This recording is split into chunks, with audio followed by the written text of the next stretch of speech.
లావణ్య పైన సంచలన వ్యాఖ్యలు చేస్తున్నారు రాజధాని తల్లిదండ్రులు. నా కొడుకు ఇల్లు పైన లావణ్య కన్నేసిందంటూ ఆరోపణలు చేస్తున్నారు. ఆ ఇంటికి లావణ్యకు సంబంధం లేదంటున్నారు. ఇంట్లోకి రానివ్వకుండా చిత్రహింసలు పెట్టిందని చెప్తున్నారు. వృద్ధులైనటువంటి తమని బూతులు తిట్టిందని లావణ్య మాకు సంబంధమే లేదంటున్నారు తల్లిదండ్రులు. ప్రస్తుతం ఆర్టీవీకి అందుబాటులోకి వచ్చారు రాజధాని తండ్రి బసవరాజు గారు. తన తల్లి కూడా కొంత రాజ్యలక్ష్మి అనారోగ్య బారిన పడినట్టు తెలుస్తోంది. బసవరాజు గారు మనకు ఆన్లైన్ సిద్ధంగా ఉన్నారు. ఎస్ బసవరాజు గారు, గుడ్ ఆఫ్టర్నూన్ అండి. Sir good afternoon sir. నమస్తే సార్. రైట్, నమస్కారం. నా పేరు మనోజ్ అండి. నమస్తే. నమస్తే. రైట్, ఇక్కడ ఆరోగ్యం ఎలా ఉంది ఇప్పుడు ప్రస్తుతానికి? నాకు పర్వాలేదు, నా మిస్సెస్ హెల్త్ బాగాలేదు సార్. ఓకే, అంటే ఆ ఇన్సిడెంట్ తర్వాత ఆ రోజు మీరు ఆ ఇంట్లోకి వెళ్ళేందుకు ప్రయత్నం ఇక్కడికి ఇంటికి వచ్చిన తర్వాతే. ఓకే, ఇప్పుడు ఎలా ఉంది? మీ ఆవిడకి ఎలా ఉంది? ఇప్పుడు పడుకున్నారు. ఓకే, నైట్ అంతా నిద్ర లేదు. ఓకే, అంటే ఇంకా ఇదే ఇష్యూ కొనసాగుతోంది? ఇంకా ఇదే ఇష్యూ కొనసాగుతుంది sir. Okay sir, for the first time మీరు అందుబాటులోకి వచ్చారు. కొన్ని క్వశ్చన్స్ ఉన్నాయి సార్, డైరెక్ట్గా మిమ్మల్ని అడగాలనుకుంటున్నాను. బిఫోర్ దాట్ ఒకసారి ఆ రోజు ఏం జరిగింది చెప్తారా? ఆ రోజు ఆ ఇన్సిడెంట్ అని మీరు రాజ్ తరుణ్ విల్లా దగ్గరికి వెళ్ళిన నేపథ్యంలో రాజ్ తరుణ్ విల్లా అనాలా, లావణ్య విల్లా అనాలా, మీరే క్లారిటీ ఇవ్వండి దాని గురించి కూడా. ఆ రోజు ఏం జరిగింది అసలు? ఇది 1000% రాజ్ తరుణ్ విల్లా. ఓకే, రాజ్ తరుణ్ కష్టపడి 3-4 సినిమాలు చేసి ఆ సినిమాలకి రావాల్సిన రెమ్యూనరేషన్ తోటి ఇల్లు తీసుకున్నాడు. ఇది 1000% రాజ్ తరుణ్ విల్లా సార్. కాకపోతే మా అబ్బాయి ఇంటికి వద్దామని చెప్పి మేము వచ్చాం. ఓకే, వచ్చేటప్పుడు ఇంట్లోకి వద్దామని అనుకుంటే ఆ రోజు ఇంట్లో మీ అబ్బాయి ఎక్కడ లేడే? లావణ్య ఉంది, మీ అబ్బాయి ఎక్కడ ఉన్నాడు మరి? లావణ్య మా అబ్బాయి షూటింగ్ లో ఉన్నాడు సార్, బిజీగా ఉన్నాడు. ఓకే, షూటింగ్ లో ఆడాడులో ఉన్నాడు. వాడిని మామూలుగా మేము వచ్చాం అనమాట. అంటే మా ఇంటికి మాకేంటంటే బర్డెన్ ఎక్కువ అవుతుంది. ఇంట్లోంచి రాజధాని బయటకు వచ్చాక రాజధాని రెంటెడ్ హౌస్, మేము రెంటెడ్ హౌస్, ఈ ఎక్స్పెండిచర్ బర్డెన్, అతని తాలూకా సినిమాలు అవి కూడా ఇప్పుడు అంతంత మాత్రంగానే ఉంది. అతనికి ఎలాంటి ఇబ్బంది లేకుండా ఉంటే బెటర్. మనకి సొంత ఇల్లు ఉంది కదా, మన ఇంట్లో మనం ఉందాం అనుకునే ఉద్దేశంతో మేము వచ్చాం. వచ్చి ఇంట్లో ఉందాం, చూద్దాం. తర్వాత ఇల్లు కూడా ఎలా ఉందో ఏంటో తెలియదు. రకరకాల మాటలు వింటున్నాం, రకరకాలుగా ఏవో ఇక్కడ కార్యక్రమాలు జరుగుతున్నాయని చెప్పి వింటున్నాం. రాజ్ తరుణ్ ఇంట్లో ఇలాంటివి జరుగుతున్నాయని అంటే ఆ బ్యాడ్ నేమ్ రాజ్ తరుణ్కి, రాజ్ తరుణ్ మీద ప్రెషర్స్ వస్తున్నాయి, మాకు తెలుసు ప్రెషర్స్ వస్తున్నాయి. ఇది అంతా చూసి ఏంటంటే మన ఇంటికి మనం వెళ్దాం అని చెప్పి బయలుదేరి మేము వచ్చాం సార్. వచ్చినప్పుడు రాగానే లోపల కూర్చున్నాం సోఫాలో. కూర్చున్నప్పుడు మాకు ఆ టైంలో ఏంటంటే ఇదంతా చూడగానే అసలే టెన్షన్తో ఉన్నాం. ఇవన్నీ చూడగానే ఏంటి ఈ ఇల్లు వాతావరణం ఇవన్నీ మన ఇంట్లో మనం ఉండాల్సింది, మనకేంటి పరిస్థితి, మనకి ఈ పరిస్థితి రావడం ఏంటి, ఇలా రకరకాలుగా ఆలోచించేసి అసలే హెల్త్లు బాగాలేదేమో సోఫాలు అలా కుప్పకూలిపోయాం. ఫస్ట్ 5 minutes మాకు ఆల్మోస్ట్ అన్కాన్షియస్ అనుకోవట్లేదు కానీ ఆల్మోస్ట్ ఆ టైప్లో అయిపోయాం. తర్వాత మాకు ఎప్పుడు మళ్ళీ అలర్ట్ అయ్యామంటే లావణ్య వచ్చి ఈ సామాన్లన్నీ కూడా బయటకు విసిరేసాం. మా ఇంట్లో మా సామాన్లు, సూట్ కేసు, ఇవన్నీ బ్యాగులు అవి బయటకు విసిరేసి మమ్మల్ని కూడా బయటకు వెళ్ళిపోమని. అంటే ఫిజికల్గా హ్యాండిల్ చేయలేదు కానీ ఆల్మోస్ట్ అంత పరిస్థితి అయింది. అప్పుడు మేము బయటకు వచ్చాం, సామాన్లు అన్నీ బయట ఉన్నాయి. ఆ సెక్యూరిటీ తోటి ఏమో ఈ సామాన్ తీసుకెళ్లి కమ్యూనిటీ గేట్ అవతల ఇస్త్రీమని చెప్పింది. అంటే బసవరాజు గారు ఆ రోజు అక్కడికి వెళ్ళింది, మీరు ఆ ఇంట్లోకి వెళ్ళాలనుకున్నారు. ఓకే, మీరు మీ సతీమణి అంటే మీ ఇద్దరు మాత్రమే వెళ్ళారా? మీ కొడుకు సంబంధించిన ప్రాపర్టీ కాబట్టి ఇంకెవరితో వెళ్ళారా? చాలా మంది మీతో పాటు ఇక్కడ వచ్చినట్టు కనబడుతుంది. చాలా మంది అంటే మాకు హెల్ప్ చేయడానికి కేర్ టేకర్స్ అని తీసుకెళ్ళాం సార్. నాకు హెల్ప్ చేయాలి, నేను వెళ్ళాను, నా మిస్సెస్ హెల్త్ బాగాలేదు, కొంచెం హెల్ప్ తీసుకోవడానికి ఇంట్లో కూడా హెల్పర్స్ ఉంటారు, కేర్ టేకర్స్. అలాగే వాళ్ళని తీసుకొచ్చాను. మీతో పాటు ఆ రోజు అక్కడికి వచ్చింది ఎవరు? లేడీస్ అండి, కేర్ టేకర్స్. ఓకే, ఎవరు వాళ్ళ పేర్లు చెప్తారా మీరు? పేర్లు కరెక్ట్ గా అంటే రెగ్యులర్ గా మీతో పాటు మీ కేర్ టేకర్ గా ఉన్న వాళ్ళే కానీ ఎవరు అన్నోటిస్డ్ పర్సన్స్ ఎవరైతే రాలేదు మీ డైరెక్షన్ అయితే ఎవరు రాలేదు ఇంకా అక్కడికి? అవునవును సార్, బయట వాళ్ళు ఎవరు రాలేదు. ఓకే, వాళ్ళ అమ్మ అని పని చేయించుకోవడం చెప్తే పేర్లు అవి పెద్దగా నాకు గుర్తుండలేదు. ఓకే, డైరెక్ట్గా వెళ్ళి అడిగారా? ఇప్పుడు నేను నా ఇంట్లో ఉంటాను, ఇక్కడ నుంచి మీరు ఎవరు అని క్వశ్చన్ చేశారా మీరు? అసలు ఏం లేదు, వెళ్ళగానే ఆ సోఫాలో కూర్చున్నాం. లోపల ఫస్ట్ ఎంట్రన్స్ రూమ్ లో సోఫాలో కూర్చున్నాం. కూర్చొని చెప్పాను కదా, ఒక కొంతసేపు మాకు ఉద్వేగంలో ఫీల్ అయ్యి అసలు ఏంటి అన్నది ఒక మూడ్లోకి వెళ్ళిపోయాం. బ్లాంక్ మైండ్ అయిపోయింది. తర్వాత 5 minutes తర్వాత మాకు అలర్ట్ అయింది. చెప్పినట్టు లావణ్య వచ్చి ఈ సామాన్లన్నీ బయట ఇసిరేస్తుంది. ఇంకా వెళ్ళగానే డోర్ నాక్ చేయడం లేదంటే బెల్ రింగ్ చేయడం చేసి ఉంటారు. ఎవరు మిమ్మల్ని లోపల అనుమతించింది? తలుపు తీసింది. ఓకే, తీసుకుంటే వెళ్ళి కూర్చున్నాం. ఓకే, మీరు వెళ్ళే సమయానికి ఆ ఇంట్లో అంటే ఎవరు అబ్జర్వ్ చేయలేదు మీరు వెళ్ళి కూర్చున్నది? లేదు సార్. ఓకే, తర్వాత లావణ్య వచ్చి డైరెక్ట్ గా సామాన్లు బయట పడేసింది అంటున్నారు అయితే మీరు? బయట పడేసింది. ఓకే, సో ఆ సమయంలో బయట పడేసిన తర్వాత చాలా మంది అక్కడ గుమికూడారు. ఆ సొసైటీ వాళ్ళు, అక్కడ ఉన్నటువంటి ఆ కాలనీ వాళ్ళందరూ కూడా రావడం జరిగింది. మీతో పాటు ఒక 10 మంది మహిళలు కూడా వచ్చారు, వారిపైన దాడి చేయబోయారని చెప్పి లావణ్య ఏకంగా ఆ వీడియోలో కూడా చెప్తోంది. మీరు అక్కడ లైవ్ నుంచి ఆర్టీ అందుబాటులో? లేదు సార్, అటువంటిది ఏం లేదు సార్. ఓకే, అటువంటిది ఏమీ లేదు సార్. మాకు అలాంటి ఇంటెన్షన్స్ లేవు, మాకు అలాంటి ఆలోచనలు ఏం లేవు సార్. మేము వచ్చాం, మా బాధ కొద్దీ మేము వచ్చాం. బయటకి విసిరేస్తే ఏం చేయాలి? నేను ఆ వీల్ చైర్ లో కూర్చున్నాను, నా మిస్సెస్ ఇక్కడ అక్కడ గట్ల మీద కూర్చుంది. చాలాసేపు అలాగే కూర్చున్నాం. తర్వాత ఏంటంటే ఆ చుట్టుపక్కల వాళ్ళు కుర్చీ ఏదో తెచ్చి వేస్తే నా మిస్సెస్ ఆ కుర్చీలో కూర్చుంది. వాళ్ళే ఆ చుట్టుపక్కల ఉన్న వాళ్ళే మంచి నీళ్ళు లేదా ఏవో తీసుకు, కానీ ఏమాత్రం ఒక వాటర్ తాగుతారని కానీ ఏం లేదు. వాష్రూమ్ కూడా అలౌ చేయలేదు. వాష్రూమ్ కూడా బయటికి ఎక్కడ వెళ్ళిపోయాను. నా మిసెస్ కి వాళ్ళు ఎవరు పక్క ఉన్న వాళ్ళు హెల్ప్ చేశారు.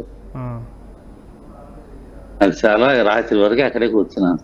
ఓకే, సో రాజ్ తరుణ్ ఎక్కడ కనబడడం లేదు? రాజ్ తరుణ్ ప్రెసెంట్ ఎక్కడున్నారు? రాజ్ తరుణ్ గురించే అంత క్వశ్చన్ రైజ్ అవుతోంది ఇప్పుడు. అంటే మిమ్మల్ని ఏకంగా పేరెంట్స్ ని బాధించి బయట కూర్చోబెట్టి దాదాపుగా మీ పైన దాడి చేయబోయిందని మీరు అంటున్నారు. కాబట్టి తల్లిదండ్రుల పైన ఇంత స్థాయిలో ఒక వ్యక్తి దాడి చేసేంత వరకు వచ్చిందని అంటే రాజ్ తరుణ్ పట్టింపు లేదనా? రాజ్ తరుణ్ ఎందుకు రావడం లేదు? అతను షూటింగ్ లో ఉన్నాడు సార్. ఆ షెడ్యూల్స్ అవి ఉంటాయి, ఒకవేళ బ్రేక్ చేసుకుని వస్తే మొత్తం డిస్టర్బ్ అవుతుంది అని అతను బిజీలో హడావిడిలో అతను ఉన్నాడు. మేమేంటంటే అతన్ని ఇబ్బంది పెట్టకూడదని ఆలోచన మాది. ఓకే, ఇప్పుడు అతను వచ్చినా, అతను ఇక్కడికి వచ్చినా మరింత హడావిడి రభస అన్ని అవుతాయి, ఇష్యూ సైడ్ ట్రాక్ అయిపోతుంది. ఓకే, అతను వచ్చినా సరే కరెక్ట్ కాదు. సో చివరిగా రాజ్ తరుణ్ మీరు ఎప్పుడు కలిశారు? రాజ్ తరుణ్ తో మీరు ఎప్పుడు కలిశారు? రాజ్ తరుణ్ తో కలవడం అంటే రాజ్ తరుణ్ ఒక దగ్గర ఉంటున్నాడు, మేము ఒక దగ్గర ఉంటున్నాం. అప్పుడప్పుడు వచ్చి వెళ్తూ ఉంటాం. ఓకే, లాస్ట్ మీరు కలిసింది ఎప్పుడు?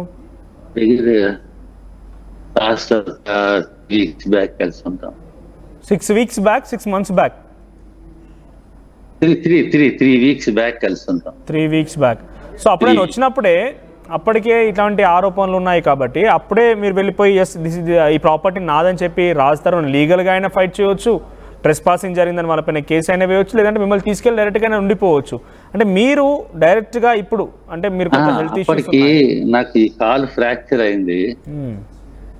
ఆ ఫ్రాక్చర్ హడావిడిలో ఉన్నాను. అదంతా క్లియర్ అయ్యి బ్యాండేజ్ తీసిన తర్వాత మరొక బ్యాండేజ్ వేశారు. అయిన తర్వాత ఇప్పుడు కొంచెం ఫ్రీ అయ్యాను కాబట్టి ఇప్పుడు మేము వచ్చాం అనమాట. నేను నా మిస్సెస్ వచ్చాం. చూద్దాం, మన ఇంటికి వెళ్దాం, వెళ్ళి చూద్దాం అని చెప్పి వచ్చాం అనమాట. ఉందాం, కొద్ది రోజు ఇక్కడ ఉందాం, అవసరం అనుకుంటే బాగుంది అనుకుంటే ఇక్కడ పర్మనెంట్ గా షిఫ్ట్ అయిపోవచ్చు అని అనుకొని మీరు ఇప్పుడు ఇక్కడే రాజ్ తరుణ్ ఇంట్లోనే ఉన్నాం. ఓకే, అక్కడ విల్లాలోనే. ఓకే, విల్లాలోనే అక్కడ ఆల్రెడీ లావణ్య అండ్ ఫ్యామిలీ కూడా ఉన్నారు కాబట్టి ఇప్పుడు అక్కడ అందుబాటులో ఉన్నారు, అక్కడే ఉన్నారు వాళ్ళు కూడా.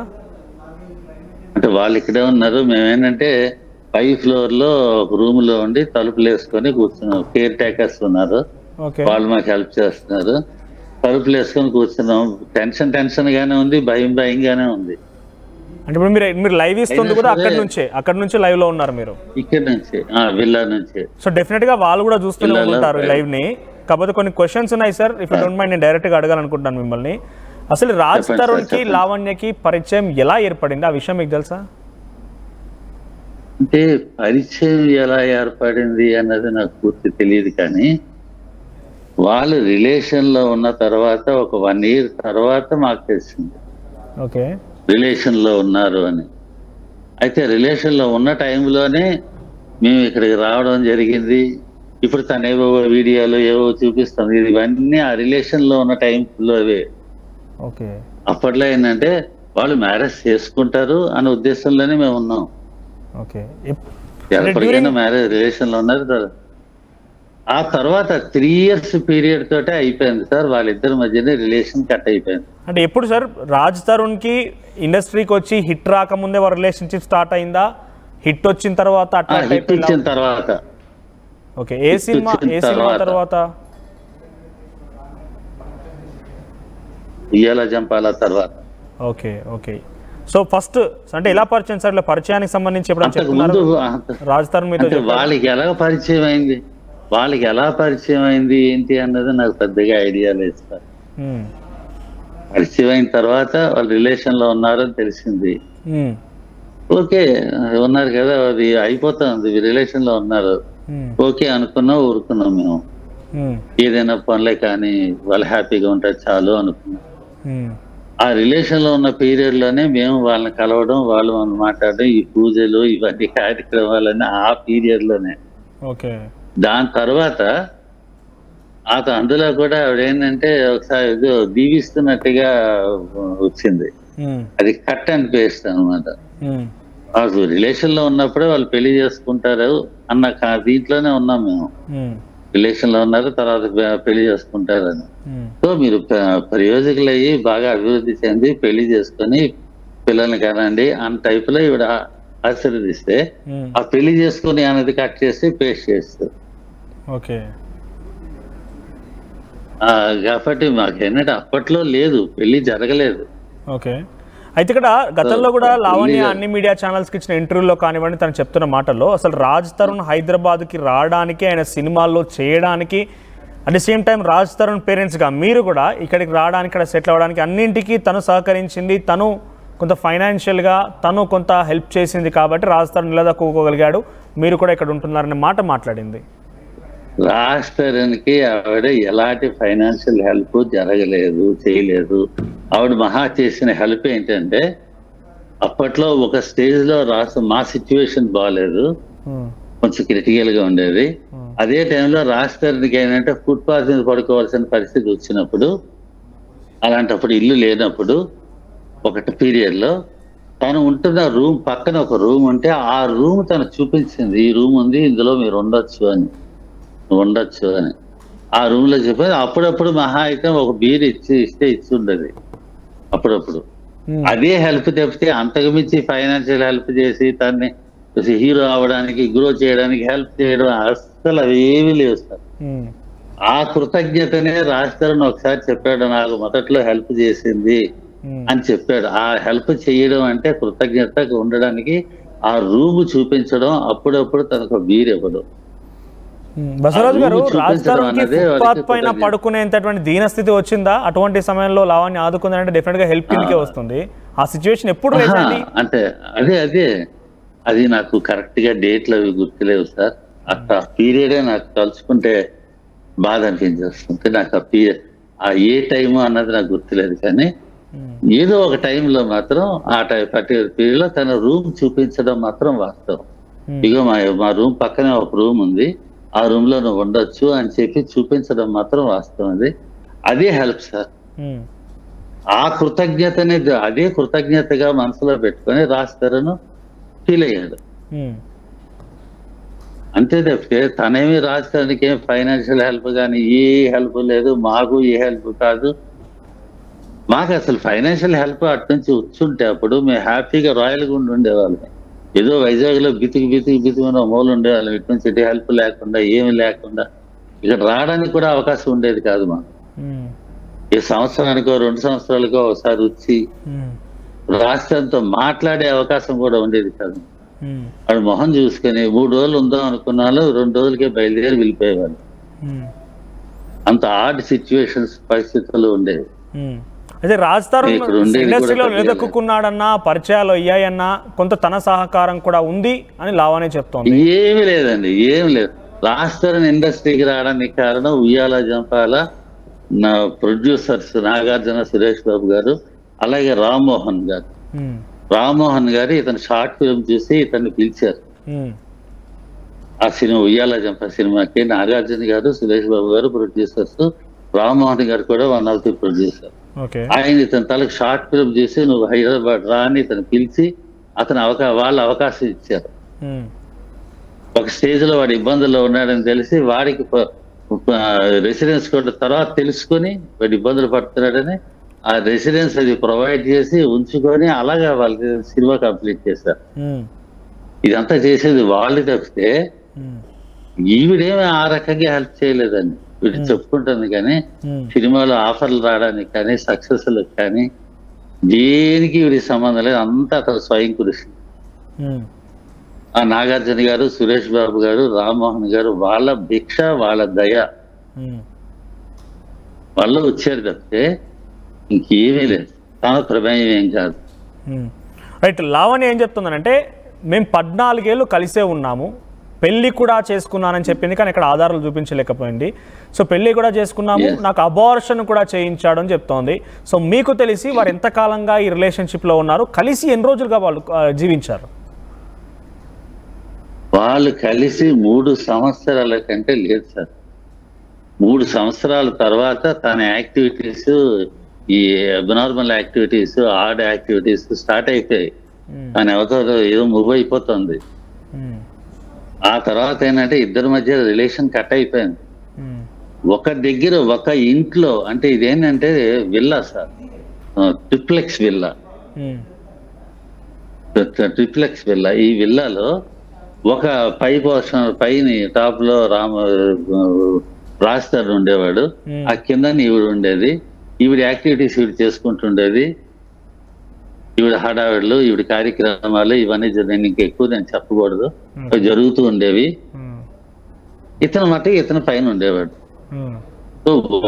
స్టార్టింగ్ నుంచి ఇదే జరిగిందా? విల్లా కంటే ముందు కూడా కలిసే ఉన్నారు? విల్లా కంటే ముందు కూడా కలిసే ఉన్నారు? విల్లా కంటే ముందే. విల్లా రీసెంట్ గా సార్ 2021 అనుకుంటా, 21 అనుకుంటా. విల్లాకి ఈ మధ్య వచ్చారు, అంతకు ముందే కలిసి ఉన్నారు. సో మీ యాక్సెప్టెన్స్ ఉంది, మీకు ఐడియా ఉంది, వాళ్ళు కలిసిన విషయం మీకు ఐడియా మీ దృష్టిలో ఉంది? వాళ్ళు రిలేషన్ లో ఉన్న 1 ఇయర్ తర్వాత మాకు తెలుసు. ఓకే. అయితే ఆ 1 ఇయర్ కూడా బహుశా వాళ్ళు కలిసి ఉండే అవకాశం ఉంది, మీకు తెలుసు కాబట్టి ఆ 1 ఇయర్ కూడా వాళ్ళు కలిసి ఉండే అవకాశం ఉంది. 1 ఇయర్, ఆ తర్వాత 2 ఇయర్స్, టోటల్ గా 3 ఇయర్స్ వరకు వాళ్ళు కలిసి ఉన్నారు. ఎందుకంటే ఆ 3 ఇయర్స్ పీరియడ్ లోనే మేము ఇక్కడికి రావడం జరిగింది, వాళ్ళని కలవడం జరిగింది. ఇప్పుడు పూజలు, కార్యక్రమాలు ఇవన్నీ ఏమైనా జరిగాయి అంటే ఆ 3 ఇయర్స్ పీరియడ్ లోనే. ఓకే. ఎలా ఉండేది తను మొదటగా మీకు పరిచయం అయినప్పుడు? రాజ్ తరుణ్ రిలేషన్షిప్ లో ఉన్నాడు, రాజ్ తరుణ్ తర్వాత మ్యారేజ్ లాంటిది చేసుకుంటారని మీరే దీవించారని కూడా చెప్తున్నప్పుడు, సో లావణ్య బిహేవియర్ ఎలా ఉండేది? అంటే ఏంటి సార్ మళ్ళీ? రాజ్ తరుణ్ వాళ్ళిద్దరు కలిసి ఉంటున్న విషయం 1 ఇయర్ తర్వాత మీకు తెలిసింది, వాళ్ళు ఒక 3 ఇయర్స్ ఉన్నారని మీరే చెప్తున్నారు కాబట్టి కలిసే ఉన్నారని. సో తన బిహేవియర్ ఎలా ఉండేది? లావణ్య బిహేవియర్ ఎలా ఉండేది? మిమ్మల్ని మంచిగా రిసీవ్ చేసుకునేదా? కలిసి అంటే మూడ్ స్వింగ్. ఆ పీరియడ్ లో అంటే పూర్తిగా చెడ్డది అని చెప్పలేం, నెగిటివ్ గా ఉందని చెప్పలేం, పాజిటివ్ గా ఉందని చెప్పలేం. మాకు ఫ్రీనెస్ అయితే ఉండేది కాదు, కానీ మూడ్ స్వింగ్ అనమాట. తన బిహేవియర్ ఎలా ఉంటుందో, ఎప్పుడు ఎలా ఉంటుందో తెలియదు. కాకపోతే అప్పట్లో మాకేంటంటే మనుషులు తక్కువ ఒక్కొక్కరు ఉంటాయిలే, పర్వాలేదులే అనుకునేవాళ్ళు. ఆ తర్వాత నుంచి స్టార్ట్ అయింది మాకు తిట్లు, బూతులు, రఫ్ గా మాట్లాడాలు, బండ బూతులు తిట్టడాలు. సో వీళ్ళిద్దరు కలిసి ఉంది తర్వాత లావణ్య ఇంట్లోనా లేకుంటే ఇద్దరు కలిసి రెంట్ తీసుకొని ఉన్నారా? ఇద్దరు వాళ్ళ పేరెంట్స్ కూడా చెప్తున్నారు మేము కూడా వెళ్ళే వాళ్ళం, పూజలకు కలిసే వాళ్ళం అని చెప్పి. బిహేవియర్ లో కూడా మీరు మూడ్ స్వింగ్ అంటున్నారు. రాజ్ తరుణ్ కూడా మీరు చెప్తున్నట్టుగా పెళ్లి చేసుకుందాం అనే ఉద్దేశంతోనే తనని ప్రేమించాడు, 3 సంవత్సరాలు కలిసి ఉన్నారు, అంతేనా? 3 సంవత్సరాలు కలిసి ఉన్నారు. ఆ టైంలో పెళ్లి చేసుకుందాం అనే ఆలోచన రాజ్ తరుణ్కి ఉండేది. బయటికి తనకి ప్రామిస్ చేయలేదు, కానీ తనకి బయటికి నేను చేసుకుంటానని ప్రామిస్ చేయలేదు ఇప్పుడు. కానీ తన మనసులో ఆలోచన ఉండేది, మాకు కూడా చేసుకుంటే బాగుంటది పని, 5 కలిసి ఉన్నారు కదా చేసుకుంటే బెటరు అన్న ఆలోచనలో మేము ఉండేవారు. రాష్ట్రాన్ని ఎప్పుడు ప్రామిస్ మాత్రం చేయలేదు సార్, ఇది కన్ఫర్మ్. దానికి నేను పెళ్లి 3 years గా కలిసి ఉంటున్నాడు, ప్రామిస్ చేయాల్సిన పని అంటే ఇంటెన్షన్ తో ఉన్నారు కాబట్టి కలిసి ఉన్నారు. అక్కడ స్పెషల్ గా ప్రామిస్ చేయడం లాంటిది అంటూ ఏమి ఉండకపోవచ్చు. సరే, ఆ 3 years లో మీకు తన బిహేవియర్ లో ఏం చేంజ్ కనిపించింది? స్టార్టింగ్ లో ఉన్నప్పుడు కానివ్వండి, ఇలా కానివ్వండి. ముఖ్యంగా మీ అబ్బాయి అప్పుడప్పుడు ఇండస్ట్రీకి వస్తున్నాడు, చాలా కష్టపడి వచ్చాడు మీరు చెప్తున్న ప్రకారంగా. He's inspiration to many of the people. అంటే ఎవరు కొత్తగా రావాలనుకున్న వారికి చాలా ఇన్స్పిరేషన్ కూడా. రాజ్ తరుణ్ అనే వ్యక్తి is not a joke. So అటువంటి వ్యక్తి అప్పుడే కెరీర్ స్టార్టింగ్లో ఇటువంటి ఒక అమ్మాయితో రిలేషన్షిప్, మీరు పెళ్లి అంటూ దీవించడము, తెలియని ఒక అమ్మాయికి ఇంట్లోకి వెళ్ళి పూజలు చేయడము ఎప్పుడు తప్పు అనిపించలేదా? అది రాజ్ తరుణ్కే కానివ్వండి, మీకే కానివ్వండి. అంటే వన్స్ వాళ్ళు డెసిషన్ తీసుకున్న తర్వాత మాకు తెలిసింది. ఇప్పుడు మేము వెళ్ళి వద్దు పనికి రాదు అని విడదీయలేం కదా. ముందే మాకు తెలుసుంటే మేము సజెస్ట్ చేసి ఉండొచ్చు, వద్దమ్మా ఎందుకు ఇలాంటివన్నీ అని. ఆల్రెడీ డెసిషన్ తీసుకున్నారు, రిలేషన్ లో కలిసి ఉంటున్నారు. కలిసి ఉంటున్న తర్వాత 1 year తర్వాత మాకు తెలిసింది. తెలిసిన తర్వాత చర్చ్ పనికి రాదు అని మేము గొడవ పెట్టలేం కదా. గొడవ పెట్టి రాద్ధాంతం చేస్తే అది న్యూసెన్స్ అవుతుంది, దానివల్ల ప్రయోజనం లేదు. మనం ఏదో డెసిషన్ తీసుకున్నారు, కానీ వాళ్ళు హ్యాపీగా ఉంటే చాలు, పని మంచిగా ఉంటే చాలు, వాడి కెరీర్ బాగుంటే చాలు, వాడి కెరీర్కి అమ్మాయి సహకరిస్తే చాలు, ఇలాగ ఆలోచించేవాళ్ళు. ఓకే, సో అంటే ఇక్కడ ఇన్ బిట్వీన్ బసవరాజు గారు, ఇన్ బిట్వీన్ గా మీకు తెలిసింది 1 year తర్వాత, వాళ్ళు 1 year కంటే ముందు నుంచి కూడా కలిసి ఉండే అవకాశం ఉంది. సో 3 years మీకు తెలిసినప్పటి నుంచి కలిసే ఉన్నారు, మీరు పూజలు పురస్కారాలకు వెళ్ళేది అంతా బాగానే ఉండేది. మేము విడదీయలేము కాబట్టి విడదీయలేకపోయాం. పూజలకి పునస్కారాల కంటే ఆ మహా 3 years పీరియడ్ లో ఒకసారి వెళ్ళి ఉంటాం, ఒకసారి 2 సార్లు వెళ్ళి. అంటే ఎక్కువ తరచూ వెళ్ళి రావడం వేరే అదేం లేదు సార్. ఆ 2 years పీరియడ్ లో కూడా మేము 1 or 2 times వెళ్ళి ఉంటాం. ఆ తర్వాత 3 years అయిపోయిన తర్వాత ఇంకా మాకు అక్కడ యాక్సెస్ పోయింది, పూర్తిగా పోయింది. ఓకే, సో తనకి అబార్షన్ కూడా అయిందంట మీ అబ్బాయి వల్ల, అబార్షన్ చేయించాడు అంటుంది. నేను ఒకటి చెప్తాను సార్, ఆవిడ చెప్పడం, మేము దానికి సంజాషి ఇచ్చుకోవడం, వీటన్నిటికంటే ఆధారాలు చూపించి తన అలిగేషన్స్ చెప్తుంటుంది, పెళ్లి అయింది అంటుంది, ఆధారాలు లేవు, ఏమని అంటే కోర్టు అంటుంది. కాదండి, ఇప్పుడు ఒక జనరల్గా ఆలోచిద్దాం. మీరు వయసు రీత్యా చాలా పెద్దవాళ్ళు. నేను ఏమంటున్నానంటే, మీకు తెలియకుండా 1 ఏడాది, మీకు తెలిసిన తర్వాత 3 ఏళ్ళు, 2 కలిసే ఉన్నారు, 4 ఏళ్ల పాటు కలిసే ఉన్నారు. అక్కడ ఏం జరిగింది అనేది మీకు పూర్తిగా తెలియదు, చూసేటువంటి వారి వరకు పూర్తిగా తెలియదు.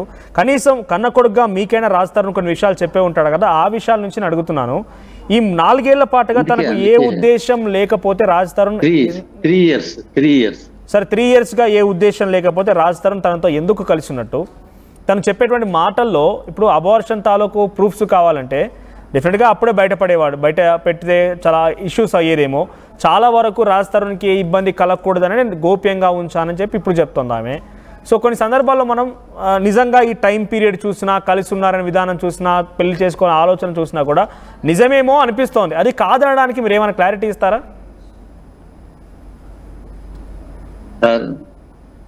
కలిసి ఉండడం, రిలేషన్ లో ఉండడం వాస్తవం, కానీ పెళ్లి జరగలేదు, అబార్షన్ జరగలేదు, అబార్షన్ కూడా జరగలేదు. తర్వాత మాకు తెలిసింది, అంతకు ముందే చాలా మందితో కాంటాక్ట్స్ ఉండేవి అన్న విషయం కూడా మాకు తెలిసింది. అది కన్ఫామ్ గా నేను చెప్పలేను. అది సో ఇప్పటిదాకా వచ్చినాక ఇంకా ఏం కాంటాక్ట్స్ ఏంటి? ఎవరితో కాంటాక్ట్ లో ఉండేది లావణ్య? చాలా మంది కాంటాక్ట్స్ ఉండేవి అని అంటే సార్, మీరు ఈ వీడియోలు, ఈ మధ్యన ఆడియోలు చాలా వస్తున్నాయి కదా సార్. నాకు పర్సన్స్, వ్యక్తులు నాకు పరిచయం లేకపోవచ్చు, నాకు అవగాహన లేకపోవచ్చు, కానీ కాంటాక్ట్స్, లీగల్ కాంటాక్ట్స్ కానీ అదర్ పర్సన్స్ తో కాంటాక్ట్స్ కానీ ఉండడం వాస్తవం. అది వీడియోల్లోని, ఈ ఆడియోల్లోనే తెలుస్తుంది. ఎప్పుడు బయటపడింది అంటే ఇప్పుడు అందరితో పాటు మీరు చూసారా? గతంలో కూడా తన బిహేవియర్ లో చేంజ్ అనిపించింది, ఈ వ్యక్తితో మాట్లాడేదని గమనించారు ఎప్పుడైనా? ఈ 3 years పిల్లలు ఉండేటప్పుడు, మేము వచ్చినప్పుడు మేము చూసేవాళ్ళం, ఎవరెవరో జనాలు ఏదో వాళ్ళ హడావిడి, బయట 70 మంది మనుషులు ఉండేవారు, హడావిడి జరుగుతుండేది. ఆహా, అది మేము గమనించాం. వాళ్ళు ఎవరు ఏంటి అన్నది మాకు తెలియదు, కానీ ఉండేవారు, హడావిడి జరుగుతుండేది. రాజస్థాన్ కూడా బాధపడుతుండేవాడు. తన మీద అగ్రెషన్, తన ఏదో పీస్ఫుల్ గా షూటింగ్ చేసుకొని వస్తే తన మీద అగ్రెసివ్ నేచర్ తో తనని అటాక్ చేయడం, రాజస్థాన్ మీద తన మెమోటోస్ ఇచ్చేయడం, రోజు పెద్ద రభస, గోల, కేకలు ఇంట్లో ఉండేది. ఎవరు వాళ్ళు వచ్చేవారు అంతా? ఎవరు ఎక్కడి నుంచి వచ్చేవారు వాళ్ళంతా? ఎవరు ఏం చేస్తుండేవారు? అది నాకు తెలియదు సార్. సరే, మీరు డైరెక్ట్ గా కొన్ని విషయాలు ఇబ్బంది పడుతున్నారు, మీరు కొంత లిమిటెడ్ గానే మాట్లాడాలనుకున్నారు, అర్థమవుతోంది. నేను చెప్తున్నాను ఒక విషయం ఇక్కడ. లేదు వాస్తవం, నాకు వాళ్ళు ఎవరో తెలియదు, పేర్లు తెలియదు. పోనీ అక్కడ ఏం చేసేవారు? మీకు ఎటువంటి విషయాలు రాస్తారని చెప్పుకునేవాడు, ఏమని బాధపడేవాడు చెప్పండి. రాస్తారని చెప్పడం ఏంటంటే నాకు తెలియదు. రాస్తారని కొన్ని సందర్భాల్లో మాకు చెప్పాడు. ఎక్కువ మాట్లాడడం కానీ, ఎక్కువ షేర్ చేసుకోవడం కానీ రాస్తారు చేయడు. అతనిలో ఉన్న వీక్ పాయింట్ అది. అది ఎంత మదన బాధపడుతుంటాడు, మరీ పీక్ స్టేజ్ వస్తే కానీ షేర్ చేస్తాడు. అలా 1 or 2 సందర్భాల్లో మాకు చెప్పడం ఏంటంటే నేను భరించలేకపోతున్నాను, ఎవరెవరు వస్తున్నారు, ఏదో గోల అవుతుంది. ఆఖరికి రాజకీయ డౌట్ ఎక్స్ప్రెస్ చేశారు, డ్రగ్స్ కూడా తీసుకుంటున్నారు, మళ్ళీ చెప్తారు, డౌట్ కూడా ఎక్స్ప్రెస్ చేశారు, డ్రగ్స్ కూడా కన్జ్యూమ్ అవుతుంది అక్కడ అన్నది డౌట్ కూడా ఎక్స్ప్రెస్ చేశాడు. డీజేలు, గోల, హడావిడి, డ్రింక్ అంటే కామను అని చెప్పేవాడు. 1 or 2 సందర్భాల్లో ఎంతో పీక్ స్టేజ్ అయితే కానీ షేర్ చేసుకోడు ఎవరితోటి. ఈజ్ అన్ ఇంట్రోవర్ట్, ఎవరితో షేర్ చేసుకోడు. బసవరాజు గారు, drugs consumption is a crime, మీకు తెలుసు. డ్రగ్స్ కన్సంప్షన్ అనేది చాలా పెద్ద క్రైమ్ అది. సో మనం అటువంటి విషయాల్లో, ఆయన ఒక స్టార్ సెలబ్రిటీగా ఉన్నారు, ఇప్పుడు చాలా కింది స్థాయి నుంచి వచ్చారు. అటువంటి వ్యక్తి తన ముందు ఒక తప్పు జరుగుతుందన్నప్పుడు ఆ తప్పుని వెంటనే పోలీసులకు చెప్పడమా, లేకుంటే దాని తప్పుని సరిదిద్దాల్సిన బాధ్యత కూడా అంతా ఆయన పైన ఉంటుంది కదా. సో 3 ఏళ్ల పాటుగా కలిసి ఉన్నప్పుడు తల్లిదండ్రులకు చెప్పుకోలేదు, ఏ రోజు చట్టాన్ని ఆశ్రయించలేదు, తప్పు జరుగుతుంది, అది ఎవరైనా కానివ్వండి, అది లావణ్య అయినా ఇంకెవరైనా ఏం తప్పు జరిగిందన్నప్పుడు దానికి డెఫినెట్గా ఆయన ఎక్స్ప్రెస్ చేయాల్సిందే. బికాస్ ఆయన సొసైటీలో చాలా పెద్ద బాధ్యత ఉంది, ఒక సెలబ్రిటీగా కూడా ఉన్నారు కాబట్టి. ఏ రోజు కూడా ఆయన కంప్లైంట్ చేసిన దాఖలాలు లేవు ఇప్పటి వరకు. సార్, అది తెలియజేయాల్సిన బాధ్యత ఉంది, కరెక్టే. తన జీవితాన్ని కూడా నిలబెట్టుకోవాల్సిన బాధ్యత తనకు ఉంటుంది కదా. ఒకసారి కానీ ఆ విషయం బయట పెడితే, తను ఏదో పెద్ద హీరో లాగా బయట పెట్టాడు అనుకోండి, రభస అవుతుంది. అప్పుడే కొత్తగా వస్తున్నాడు, ఇండస్ట్రీలోకి వచ్చాడు, అదంతా రభస జరిగిపోయి ఎక్కడ ఏమైపోతుందో, నా కెరీర్ ఎక్కడ దెబ్బతింటుందో అని భయంతో, చిన్న కుర్రాడు అప్పటికే, భయంతో అలాగా అణిగి అలా కంట్రోల్ చేసుకుని ఉన్నాడు తప్పితే, అదే కానీ చేస్తుంటే ఇప్పటికి తన లైఫ్ ఏమైపోయి ఉండదు. తన కెరీర్ కోసం తను భయపడ్డా, లేదంటే లావణ్య, లేకపోతే లావణ్యతో వచ్చిన వాళ్ళు ఇంకెవరన్నా భయపెట్టారా? అంటే ఎక్కువ నేను నాకు తెలిసి అతను కెరీర్కే భయపడ్డాడు. తన కెరీర్ ఎక్కడ, తనకేంటంటే కెరీర్ అంటే ప్రాణం, సినిమా అంటే ప్యాషన్, పిచ్చి, అది తప్ప ఇంకేం చెయ్యలేడు అనే పరిస్థితిలో ఉన్నాడు, ఆ మానసిక పరిస్థితి అలా. సో కెరీర్ ఎక్కడ దెబ్బతింటుందో, ఏమైపోతుందో అని భయంగానే బతికాడు. అక్కడ ఉన్న ఆ 3 years తర్వాత పీరియడ్ అంతా కూడా కెరీర్ డిస్టర్బ్ అవుతుందని. ఎందుకు కెరీర్ డిస్టర్బ్ అవుతుంది? తను ఎప్పుడు బెదిరించేది, నీ కెరీర్ నాశనం చేసేస్తాను, నేను ప్రెస్కి వెళ్ళిపోతాను, రోడ్డు మీద గీట్ చేస్తాను నిన్ను అని బెదిరించేది. మీకు ఆడియో కాల్స్ లో కూడా అర్థం అవుతుంది చాలా మంది. ఇప్పుడు తను ఈ రకంగా మిస్బిహేవ్ చేయడం, డ్రగ్స్ తీసుకోవడం లాంటి చేస్తుంటే అపోజ్ చేస్తే ఈ రకంగా చెప్పిందంటారు, అంతేనా? అపోజ్ చేయడం, లేకపోతే తన మాట కాదన్నా, తన మాట అంటే ఆ మాట కాదన్నా, తనకి ఎదురు చెప్పిన ఏ విషయంలో తను తట్టుకోలేదు, అగ్రెసివ్ అయిపోతుంది, కంట్రోల్ తప్పిపోతుంది, టీవీలు పగిలిపోతాయి, సెల్స్ పగిలిపోతాయి. ఎన్ని టీవీలు పగిలాయి, ఎన్ని సెల్స్ పగిలి ఉంటాయో, అగ్రెసివ్ సామాన్లు పగిలిపోతాయి. కానీ ఇక్కడ ఒక విషయం కూడా నేను గుర్తు చేయాలనుకుంటున్నాను బసవరాజు గారు. ఇప్పుడు చాలా మంది అమ్మాయిలు కానివ్వండి, అబ్బాయిలు కానివ్వండి, లావణ్య చేత బాధించబడ్డా మేము అంతా బాధితులమని వస్తున్నారు.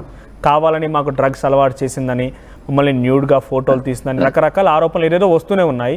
ఇప్పుడు రాజ్ తరుణ్ తన కెరీర్ గురించి ఆలోచించాడు, కానీ తను ఒక అమ్మాయితో రిలేషన్షిప్లో ఉన్న అమ్మాయి, ఆ అమ్మాయితో 3 ఏళ్ల పాటు కలిసి ఉన్న ఆ రాజ్ తరుణ్ తన చేత ఇంతమంది బాధితులు జరుగుతారని ఎప్పుడు గ్రహణించలేదా? అంటే తన చేత ఇంతమంది బాధితులు ఉన్నారు, తన కెరీర్ కోసం మాత్రం రాజ్ తరుణ్ ఆలోచించాడు కానీ పక్కన వాళ్ళ గురించి ఆలోచించలేదు అనే క్వశ్చన్, డౌట్ రైజ్ అయింది అనుకోండి, ఏం చెప్తారు? అంటే ఒకటి సార్ అతనికి తన సినిమాలు షూటింగ్ చేసుకోవడం, ఇంటికి వచ్చేయడం, కథలు రాసుకోవడం, లేకపోతే స్టోరీ డిస్కషన్స్ లో కూర్చోవడం, ఇవే తప్పితే ఇంకేది దృష్టి పెట్టేవాడు కాదు దేని మీద. అతనికి ఇంటర్నల్ గా ఇన్ని హడావిడులు జరుగుతున్నాయని చెప్పి అతనికి ఇవన్నీ అతని నోటీస్ లో ఉన్నవి కాదు. తను సఫరింగ్, తను బాధపడుతున్నది, తను జరుగుతున్న తనకి హడ్డీలు, అదే తప్పితే ఈ విషయాలు ఇంటర్నల్ గా ఇన్ని జరుగుతున్నాయి లోపల తెలుసుంటే తనతో రిలేషన్ పెట్టుకోడు కదా. అంటే మీరు అబ్బాయి కాబట్టి మరీ రాజ్ తరుణ్ అమాయకుడు అని చెప్తున్నారు కావచ్చు. సరే, మీ ప్రేమ లేదంటే మీ ఆప్యాయత ఏదైనా కానివ్వండి, కానీ అటువంటి నిజంగా